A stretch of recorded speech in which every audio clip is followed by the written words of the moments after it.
علامات کبریٰ کا ذکر، بڑی علامتیں جو کہ بالکل خرق عادت کے انداز میں ہوگی، جن کا معاملہ جو ہے وہ آپ کے ناپ تول میں نہیں آ سکتا، آپ کی کیمسٹری فزکس اس کا جو ہے وہ نہیں کر سکتی، ادراک ہوگا یہ قیامت کی۔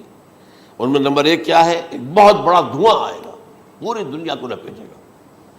نمبر دو، دجال کا ظہور ہوگا، جو اپنی خدائی کا دعویٰ لے کر آئے گا اور بنوائے گا۔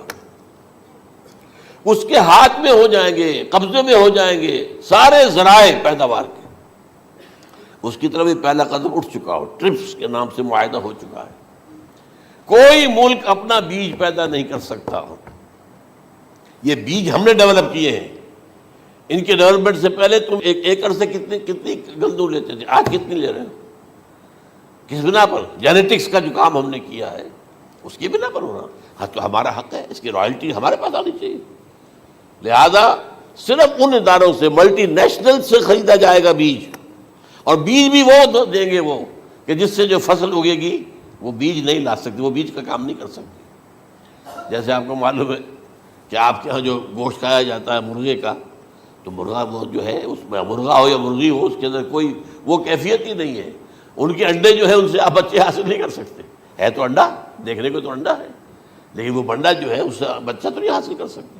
ایسے ہی وہ گندم کا بیج دیں گے، نظر آئے گی گندم، لیکن اس کے اندر وہ صلاحیت نہیں ہے کہ اس سے جو فصل اگے گی اس کا نتیجہ جو ہے وہ بھی آپ لے سکیں۔ یہ ہونا ہے، اللہ جانے، قدم اٹھ رہے ہیں ادھر۔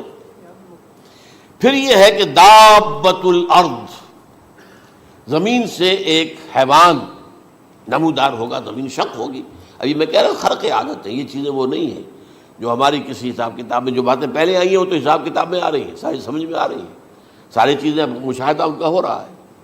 لیکن یہ ہے کہ دابۃ الارض، یہ کہتے ہیں کہ کوہ صفا، اس میں تو نہیں ہے حدیث میں، کوہ صفا پھٹے گا اور اس میں سے ایک حیوان دابہ وہ ظاہر ہوگا، تو اسی لیے فرمایا ہے وَإِذَا وَقَعَ الْقَوْلُ عَلَيْهِمْ أَخْرَجْنَا لَهُمْ دَابَّةً مِّنَ الْأَرْضِ تُكَلِّمُهُمْ، تو ہم اندر سے پیٹ کے چیر کر زمین کے پیٹ کو ایک حیوان کو برآمد کریں گے جو انسانوں سے بات کرے گا، گفتگو کرے گا۔ نمبر 4، طلوع الشمس من المغرب، یہ بھی خرق عادت۔ سورج تو طلوع ہوتا ہے مشرق سے، غروب ہوتا ہے مغرب میں، لیکن اس وقت معاملہ الٹا ہو جائے، یعنی جو کائنات کے اندر جو گڑبڑ ہوگی کچھ سمجھ میں بات آتی ہے کہ یہ معاملہ جو ہے یہ تو اس پورے سولر سسٹم کو اگر بدل دیتے ہیں تو مشرق مغرب ہو جانا، مغرب مشرق ہو جانا، یہ بالکل سمجھ میں آنے والی بات ہے۔ اس کے بعد ہے عیسیٰ ابن مریم کا نزول، جس کے بارے میں آج میں نے گفتگو کی ہے تفصیل سے۔ یہ نزول ہونا ہے، یہ علامات قیامت میں سے حضور نے بیان فرمایا ہے، اور قرآن مجید کی جو اصطلاحات ہیں اس کے حوالے سے میں نص قطعی جو ہے وہ میں آپ کے سامنے رکھ چکا ہوں۔ پھر یاجوج ماجوج کا ایک معاملہ ہے، یہ میں ابھی اس وقت زیادہ اس پر بات نہیں کر سکتا۔ حضرت عیسیٰ علیہ السلام کے نزول کے بعد دو کام ہوں گے، یہودیوں کا قلع قمع ختم، تمام یہود، ایک کام تو یہ ہونا ہے، اور نمبر 2 عیسائیت کا ختم ہو جانا۔ عیسائیت کی نفی کر دیں گے، بھائی تم مجھے خدا کا بیٹا بنائے بیٹھے ہو، میں تم خدا کا بیٹا نہیں ہوں، میں تو اس کا بندہ ہوں، رسول ہوں، میں نے تم سے کب کہا تھا کہ مجھے خدا کا بیٹا بناؤ۔ نمبر 2 یہ کہ وہ خنزیر کو قتل کر دیں گے، یعنی یہ تم نے خنزیر کب سے کھانا شروع کر دیا؟ میں تو تم کو نکاح اجازت دے کر گیا تھا، یہ تو شریعت موسوی میں حرام تھا، اور میں کہہ کر گیا تھا کہ یہی شریعت تم پر لاگو رہے گی، ہاؤ کم تم نے کیسے یہ؟ آج بھی بہت سے رومن کیتھولکس جو ہے وہ سور نہیں کھاتے، وہ اس میں ہے ان کے اندر کچھ نہ کچھ بات جو ہے جو حضرت عیسیٰ کی تعلیمات کا کچھ اثر ان کے ہاں ہے۔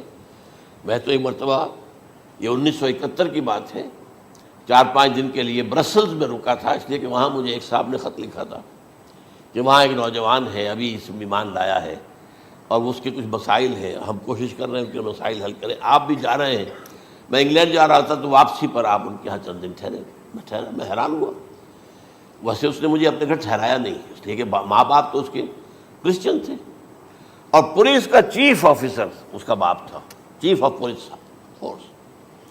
اس نے مجھ سے ایک دن کھانے پہ بلایا، میں سے ہوٹل میں ٹھہرایا مجھے، اس نے کہا آپ اطمینان سے یہاں کھانا کھائیں، اس گھر میں نہ آج تک کوئی شراب کی بوند آئی ہے اور نہ ہی کوئی بوٹی آئی ہے سور کی. Roman Catholics. اب اکلوتا بیٹا تھا یہ عبدالعزیز، اس نے بعد میں نام رکھا، وان کینٹر اس کا نام تھا جو کہ اوریجنل تھا. پھر اس نے نام رکھا عبدالعزیز وان کینٹر، پرانا نام بھی بحال رکھا. نہایت نیک، نہایت خوبصورت. 28 سال کی عمر تھی اور اس وقت میں نے دیکھا تھا کہ اس کی فقہی معلومات جو ہے میری معلومات سے 10 گنا زیادہ. اس کی وجہ کیا ہے؟ وہ گیا تھا موراکو میں ایز اے ٹیچر ملازمت کرنے، پیسہ کمانے. وہاں وہ مسلمانوں سے اس کا ہوا رفت ضبط ہوا، اسلام کی تعلیمات سامنے آئی، اسلام لے آیا. اب اکلوتا بیٹا ہے. اب ماں باپ جو ہے کرسچن کیتھولکس.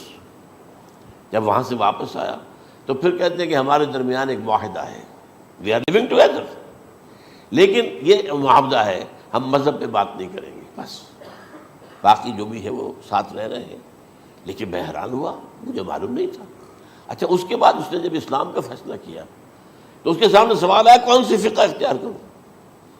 تو اس نے بڑی جو ہے تھورو اسٹڈی کی ہے تمام فقہوں کی، کمپیریٹو اسٹڈی. ان کو کرنے کے بعد پھر فائنل فیصلہ اس کا یہ تھا کہ حنبلی فقہ میں اختیار کروں. چاروں فقہوں میں سب سے لیٹسٹ حنبلی ہے، یعنی حنفی نمبر 1، پھر مالکی نمبر 2، پھر اس کے بعد شافعی نمبر 3، پھر یہ امام احمد ابن حنبل ہے. اور امام احمد ابن حنبل کے زمانے تک احادیث بہت بڑے پیمانے پر جمع ہو چکی تھی، جبکہ ابھی حضرت امام ابو حنیفہ کے زمانے میں کوئی اتنا زیادہ جو ہے حدیث کا بھی ذخیرہ نہیں بنا تھا. اسی پر تو لوگ حیران ہوتے ہیں کہ زیادہ حدیث امام ابو حنیفہ کے علم میں نہیں تھی، لیکن مجال ہے کہ ان کا کوئی فتویٰ جو ہے کتاب و حدیث کے، کتاب اور سنت کے خلاف ہو. اگرچہ انہوں نے صاف کہا کہ اگر تم پاؤ کوئی ایسی سچی حدیث، پختہ حدیث جو میری کسی رائے کے خلاف ہو تو میری رائے کو دیوار پر دے مارنا اور اس صحیح حدیث کی پیروی کرنا. لیکن ویسے اس کے بعد یہ کمال یہ ہے کہ بہت ہی کوئی شاذ معاملہ ہے کہ جس میں ان کا کوئی فتویٰ وہ کتاب و سنت کے منافی ہو یا سنت کے منافی ہو. کتاب پہ تو سوال پیدا نہیں ہوتا، کتاب تو ساری ان کے سامنے موجود تھی. اس کے بعد یہ ہے کہ یاجوج ماجوج، اصل میں بتا رہا تھا آپ کو کہ جب عیسائیت بھی ختم ہو گئی، یہود ویسے ختم ہو گئے، استیصال ہو گیا، جڑ کٹ گئی. اب عیسائیت گویا کہ اسلام میں ضم ہو گئی. عیسائیت بہتری سے مذہب ختم، یہودی خود ختم. اب یہ طاقت کتنی ہو جائے گی؟ تقریباً 2/3 دنیا آ گئی. تمام اب عیسائی 2 ارب کے قریب ہیں، 1 ارب 90 کروڑ ہوں گے، یا مسلمان بھی 1 کروڑ 50-60 لاکھ ہیں. دونوں کو جوڑ لیجیے کتنے ہو گئے؟ 6 ارب کل آبادی ہے. لیکن اس کے بعد آتا ہے یاجوج ماجوج کا خروج. یہ یاجوج ماجوج میرے نزدیک چائنا اور رشیا ہے. ان کی مجموعی طاقت اتنی ہوگی اور یہ اس طرح آئیں گے ہر اونچائی پر سے اترتے ہوئے، پھسلتے ہوئے. جیسے 1962 میں جب وار ہوئی تھی بٹوین چائنا اینڈ انڈیا 1962 میں، تو وہ اس وقت کا نقشہ مجھے آج بھی اخبارات میں پڑھتا تھا تو یاد، waves after waves of Chinese soldiers were coming down the slopes of Himalayas. یہ تو وہ ہے نا جن کی تعداد کا کوئی حساب نہیں ہے. اور رشیا اور یہ مل کر جو ہے، میرا اندازہ یہ ہے کہ جب پہلے ملحمۃ العظمیٰ ہوگی وہ عیسائیوں اور مسلمانوں کے درمیان، اس وقت یہ دونوں پاورز نیوٹرل رہے گی. لیکن غالباً یہ بات طے کر لیں گی کہ ویپنز آف ورلڈ جو ہے ماس ڈسٹرکشن، یہ استعمال مت کرنا. اگر یہ ویپنز آف ماس ڈسٹرکشن استعمال کرو گے تو ہم میدان میں آ جائیں گے. اس میں وہ جنگ جب ہو چکے گی، پھر حضرت عیسیٰ کو فتح حاصل ہو جائے گی، اور پھر یہ کہ یہودیت ختم ہو جائے گی، عیسائیت بطور مذہب ختم ہو کر اسلام میں ضم ہو جائے گا. پھر وہ 40 برس کا عہد حکومت ہے حضرت عیسیٰ علیہ السلام. لیکن جب یہ فتح ہو جائے گی ان پر، اب یاجوج ماجوج آئیں گے اور اتنی تعداد میں آئیں گے کہ بحیرہ طبریہ جو ہے اس کا سارا پانی پی جائیں گے. یہ تو اگر آپ کو کبھی اندازہ ہو یا کوئی آپ جانیں ان لوگوں کو جو ان چینیوں سے واقف ہیں، وہ کہتے ہیں زمین پر ہلتی ہوئی کوئی چیزوں سے وہ چھوڑی چھوڑ کے کھا جائیں گے. جہاں وہ جاتے ہیں ایز اے لیبرر، وہاں کے جو سارے کتے ہیں ختم، ساری بلیاں ختم، ہر شے، وہ جو سانپ کھاتے ہیں، ہر چیز کھاتے ہیں. اور یہ تمام ایسٹرن کنٹریز کے اندر ہوتا ہے. بڑی ڈیلیشیس ڈشز ہیں یہ، سانپ وغیرہ وغیرہ. اور یہ جس طرح کھا جائے، پانی پیا ایک قطرہ نہیں رہے گا اس پر. تو پھر جو ہے اللہ تعالیٰ اس وقت جو ہے اس میں ایک ایسی بیماری پیدا کرے گا یہ سب مر جائیں. یہ معجزے سے ہوگا. یعنی ان کے اوپر فتح جو ہے وہ عام لڑائی کے ذریعے سے نہیں ہوگی، بلکہ اس کے اوپر فتح جو ہوگی وہ اللہ تعالیٰ سے بوجھ، ایک بیماری پیدا ہوگی سب مر جائیں گے. اور اس کے بعد اللہ تعالیٰ ایسے پرندے بھیجے گا بڑی لمبی لمبی گردنوں والے، وہ ان سب کو کھا جائیں گے. جیسے ہمارے ہاں گدھ ہوتے ہیں وہ ان کو صاف کر دیں گے. ورنہ تو یہ ہے کہ پوری دنیا کے اندر جو بدبو اور جو پیدا ہوتا معاملہ اس سے، تو اس نوع انسانی کی بقا ممکن نہیں تھی. ان کے خاتمے کے بعد پھر یہ ہوگا کہ حکومت اسلامی جو ہے پوری دنیا میں حضرت مسیح علیہ السلام کی ہوگی. 45 برس وہ رہیں گے. اسی میں وہ کہلن بھی آ جائے گا، وہ فی المہد و کہلن جو میں نے شروع میں بیان کیا تھا. اسی میں پھر یہ ہے کہ وہ شادی بھی کریں گے، ان کی اولاد بھی ہوگی.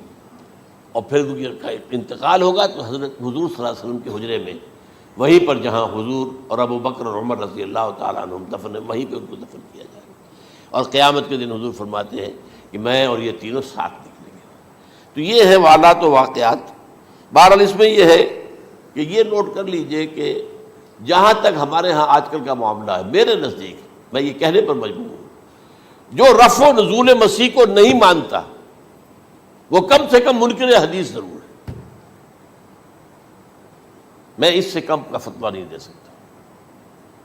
اب یہ ہے کہ جو لوگ مہدی کو نہیں مانتے ان کا معاملہ میں مختلف سمجھتا ہوں. چند منٹ لے رہا ہوں آپ کے اور، اس لیے کہ ان کی حدیثیں صحیحین میں نہیں ہیں، بخاری مسلم میں نہیں. اور یہ کہ بہرحال ان کا معاملہ جو ہے وہ ایسا نہیں ہے حضرت عیسیٰ کا. حضرت عیسیٰ کے آنے کا جو کچھ ہوگا وہ تو میں نے آپ کے سامنے بیان کر دیا. لیکن یہ ہے کہ حضرت مہدی ہمارے نزدیک اس میں خرق عادت کوئی ہے ہی نہیں. جیسے ہر صدی کے مجدد ہوتے ہیں، آخری صدی کے مجدد وہ ہوں گے، اور میرے نزدیک یہی آخری صدی ہے اور اسی میں حضرت مہدی کا ظہور ہو جانا. سعودی عرب میں کوئی خانہ جنگی ہوگی کسی بادشاہ کے انتقال پر، اور پھر اس وقت یہ ظاہر ہوں گے. اس وقت ملک کے حالات کو سنبھالنے کے لیے لوگ ان کو زبردستی نکالیں گے، چھپے ہوئے ہوں گے ایک گھر میں. یہ حضرت ام سلمہ رضی اللہ تعالی عنہ کی روایت ہے کہ ایک بادشاہ کے انتقال پر یہ خانہ جنگی ہو جائے گی اور ایک شخص مدینے سے بھاگ کر مکے میں چھپ جائے گا. یہ تو ہے ان کے الفاظ، میں توجیہ کر رہا ہوں. یہ لوگ ان کی طرف دیکھ رہے ہوں گے کہ یہ جو وقت آیا ہے فتنے کا ہماری قوم پر، ہمارے ملک پر، تو ان کی شخصیت ایسی ہے کہ یہ بیچ میں آئیں، صلح صفائی کرائیں، اور وہ جو ہے اس ذمہ داری سے بچ کر بھاگیں گے اور جا کر مکے میں چھپ جائیں گے. پھر لوگ انہیں تلاش کر کے نکالیں گے اور زبردستی ان کے ہاتھ پر بیعت کریں گے، ورنہ وہ اتنے بڑے منصب کو. اور پھر یہ بھی ہے، ایک حدیث میں آتا ہے یصلحو فی لیلۃ واحدہ، ایک رات میں ان کی مکمل اصلاح کر دیں گے. یعنی اگر کوئی تھوڑا بہت نقص اور عیب کوئی ہوا بھی، کوئی کمی کوتاہی ہوئی بھی، تو اللہ تعالیٰ ایک رات میں اصلاح کروا دیں. لیکن ہمارے نزدیک اس قدر کوئی خرق عادت ہے ہی نہیں. البتہ جو کہتے ہیں اہل تشیع، وہ خرق عادت ہے کہ ان کے 12ویں امام جو ہے وہ بچپن ہی کے اندر اس خوف سے کہ جو بنو عباس بادشاہ ہیں وہ ان کو قتل کر دیں گے، تو وہ ایک غار میں چھپا دیے گئے. اب وہ 1200 برس سے اس غار کے اندر چھپے ہوئے، اور اس کے بعد وہ ظاہر ہوگی، وہ امام مہدی ہوں گے.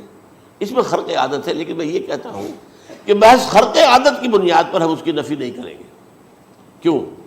کیا ہم یہ نہیں مانتے کہ اصحاب کہف 300 برس تک سوئے رہے؟ یہ کیا عام بات ہے؟ حضرت عزیر علیہ السلام اللہ نے انہیں موت دی، موت، اور 100 برس کے بعد زندہ کر کے اٹھا لیا. تو خرق عادت حضرت عیسیٰ کو ہم اتنا بڑا خرق عادت مانتے ہیں کہ اٹھا کر آسمان پر، تیسرے آسمان کے اوپر ہیں، موجود ہیں، اب بھی ہیں. شب معراج میں تیسرے آسمان پر حضور کی ملاقات ان سے ہوئی. تو یہ خرق عادت کی بنیاد پر نفی نہیں ہم کرتے. ہو سکتا ہے، لیکن یہ کہ اس کے لیے ہمارے پاس کوئی دلیل نہیں، کوئی احادیث نہیں، کچھ نہیں، اس لیے ہم اس کو نہیں مانتے. البتہ خود وجود جو ہے حضرت مہدی کا وہ کوئی عجیب بات نہیں ہے. وہ تو جیسے پہلے بھی آئے ہیں ہمارے مجددین، ایسے مجدد ہوں گے اور دین کو تازہ کر دیں گے. ایک صحیح اسلامی ریاست جو ہے وہ عرب میں قائم ہو جائے گی دوبارہ. حضور نے فرمایا وہ عدل اور انصاف سے عرب کو اسی طرح بھر دے گا جیسے کہ وہ اس سے پہلے ظلم اور جور اور زیادتیوں کے سے بھری ہوئی ہوگی. تو یہ کام ہوگا، یہ تو مجدد کا کام ہوتا ہی ہے. اس حوالے سے لیکن بہرحال میں نے پھر بھی کہا کہ اگر احادیث کی کمزوری کی وجہ سے کہ صحیح عین میں نہیں ہے، اگر کوئی شخص انکار کرے تو مجھے کوئی اعتراض نہیں ہے، ٹھیک ہے، لیکن جو حضرت عیسیٰ کے رفع سماوی اور حضرت عیسیٰ کے نزول کا انکار کرتا ہے وہ کم سے کم، میں انہیں اور آگے کوئی فتویٰ نہیں دیتا کہ وہ کافر ہو گئے یا یہ ہو گیا یا وہ ہو گئے، لیکن منکر حدیث کے لائن میں تو وہ لازماً کھڑے ہو گئے۔